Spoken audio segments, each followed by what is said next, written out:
saat balita lain sehat dan tertawa bahagia, balita hadir apa Tuhan? Inikah hukuman atas ketidakpedulian? Mereka tinggal di pemukiman kumuh dan padat, terserang penyakit dan diberi jajanan tidak sehat. Penanganan tidak pernah tuntas, tidak ada standar pendokumentasian. Alat bantu penilaian status gizi sulit dilakukan, oh Tuhan.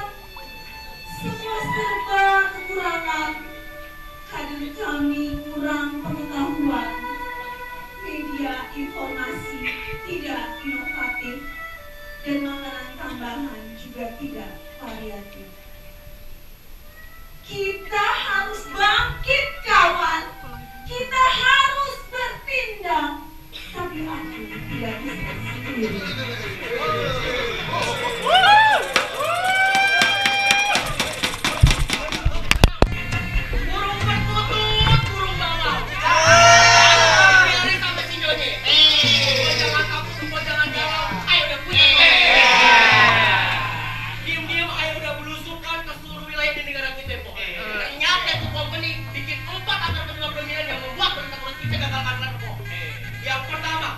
Kita belum punya standar pendokumentasian tata laksana balita kurus kok. Yang kedua, alat bantu penilaian status gizi, berat badan, menurut tinggi badan dan tidak punya kok. Sulit dilakukan. Masalah yang ketiga kok, kader-kader kita dari posyandu tidak paham masalah antropometri kok. Dan yang keempat yang terakhir kok, media informasi kita punya kagak inovatif. Serta yang balita kagak menerapkan pemberian teman bayi dan anak kok. Bener kata Mbak Kartini, kita kagak bisa tinggal diam kok. Yuk kita lakukan, kita memegang menyelesaikan masalah ini kok.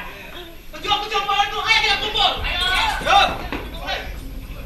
Company. Ini puas kalian. Alternatif solusi dan solusi terpilih kita ayo begini. Masalah yang pertama, kita buat balita kurus secara terintegrasi. Masalah yang kedua kok, kita buat jam gizi untuk mempermudah anak-anak kita di masyarakat. Masalah yang ketiga, kita buat TLTK dan volunteer KPLR di seluruh posyandu di wilayah negara kita. Untuk masalah yang keempat, kita buat media informasi yang berinovasi berinovasi. Setiap solusi pasti ada dampaknya. Tapi tenang aja, saya udah pikirin alternatif kita. Sekarang saatnya kita bertindak. Jangan mau untuk kompeni dulu yang menjaga negara kita. Udah mulai siap? Ya, laksanakan. Lanjutkan. Kami sudah membuat semua senjata untuk masing-masing masalah. Untuk masalah pertama, tidak ada tanda pendokumentasian tata laksana balita kurus. Kami sudah membuat formulir tata laksana balita kurus. Catat semua intervensi yang sudah diberikan. Kunjungan berikutnya lanjutkan dari sebelumnya. Kemudian, catat di buku registrasi untuk memudahkan membuat laporan bulanan. Terakhir, input di aplikasi online balonku yang paling canggih dan asli buatan negara Tanjung Priok. Di aplikasi ini semua ada. Evaluasi berupa grafik perubahan berat badan, intervensi yang sudah diberikan semua bisa terlihat.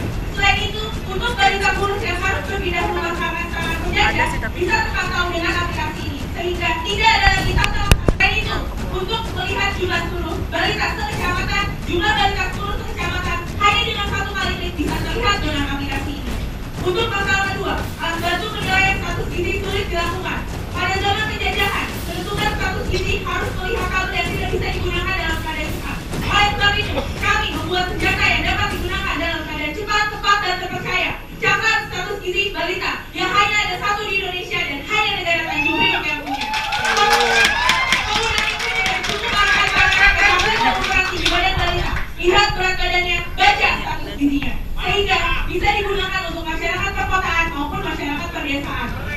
Dan kami sudah mendistribusikan kata ini ke seluruh negara Tanjung Priok. Dan hasil dari perbaikan ini tidak ada lagi salah menilai status gizi balita. Pejuang-pejuang, lanjutkan. Untuk masalah kader kurang pengetahuan antropometri, kita sudah melatih 32 orang petugas KPLDH mengenai cara pengukuran antropometri yang tepat dan benar. Kemudian, di bawah supervisi kita, tim KPLDH turun ke 140 posyandu untuk melatih pengukuran antropometri yang tepat dan benar pula. Hasil dari perbaikan ini, tidak ada lagi kader yang salah dalam pengukuran antropometri. Untuk masalah media informasi yang tidak inovatif dan ibu kurang pengetahuan pemberian makan bayi dan anak, kita sudah membuat leaflet yang inovatif dan edukatif.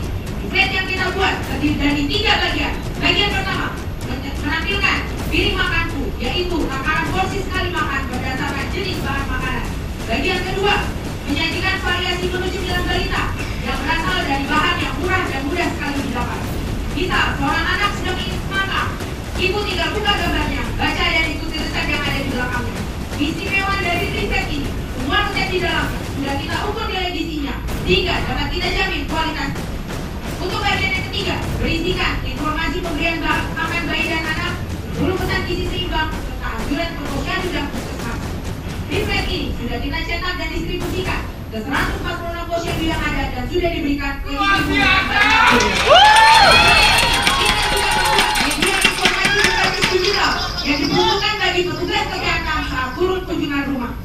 Petugas tidak perlu lagi repot membawa bahan yang tebal sebagai sumber informasi saat melakukan konseling kunjungan rumah. Cukup membawa handphone yang sudah terinstalasi. Untuk link konseling PMBA, ada 21 jenis konseling yang dapat petugas pilih sesuai dengan masalah yang ditemukan di lapangan. Hasil dari perbaikan ini, media informasi yang ada sekarang sangat digemari oleh ibu balita karena dapat meningkatkan pengetahuan mengenai cara pemberian makan bayi dan anak yang seharusnya. Kedua, petugas kesehatan lebih mudah saat turun kunjungan rumah untuk melakukan konseling. Hasil dari perbaikan ini kita rangkum dalam Bapak Guru. Laporan secara online. Kunjungan rumah untuk pantau berat badan. Tanjung Priok, Merdeka!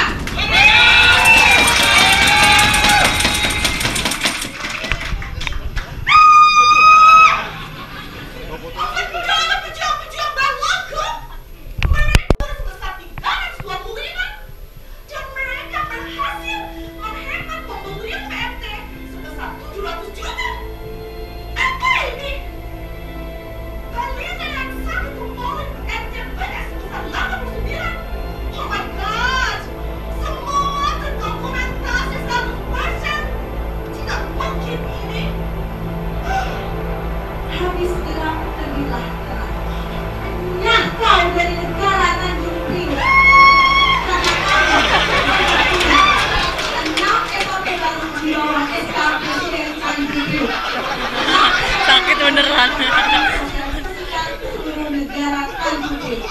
Tanjung Priok merdeka, merdeka.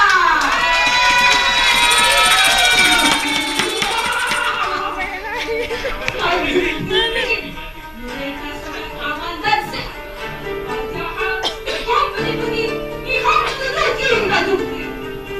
Sebanyak 252 balita-balita sudah saya berikan makanan dengan MSG sehingga semua tidak mau makanan yang sehat.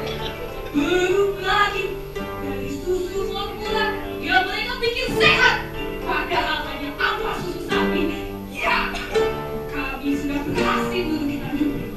Kemudian mereka akan suka semakin besar, gedung. Lalu besarnya dewasa pasti akan sakit dan Tanjung Priok akan menjadi milik kami. Bansai! Bansai! Bawa! Emang apa sih lu, Bang? Banyak-banyak negara kita. Jangan bisa. Tanjung Priok harus jadi negara yang sehat dan kuat. Kalau begono urusannya, Bang. Kalau begono, kita harus menurunkan rata-rata kasus balita gemuk yang ada di wilayah negara Tanjung Priok. Pejuang Balatku siap! Laksanakan! Kan!